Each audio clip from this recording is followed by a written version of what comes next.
Welcome to Chillin' 101. We hope this video helps. You begin by protecting data.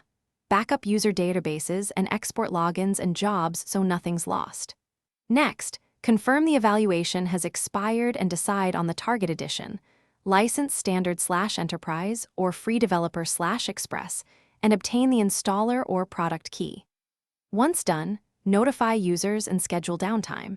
Make sure the server has enough disk and memory for the chosen edition. Start SQL Server setup on the host with administrator rights so you can perform the edition change or fresh install. You'll now perform the actual conversion.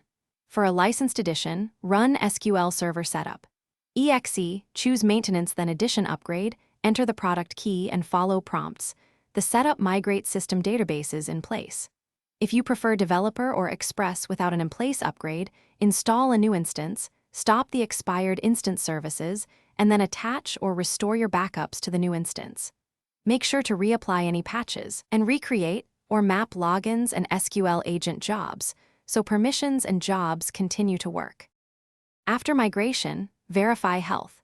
Start SQL services and run dbcc checkdb on each database to ensure integrity. Then test applications, update connection strings if instance names changed, and confirm SQL agent jobs run.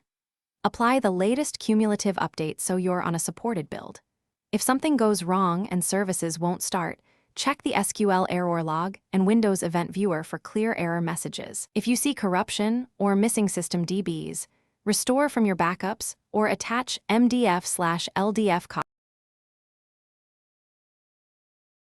Thanks for watching. Consider subscribing if we helped you.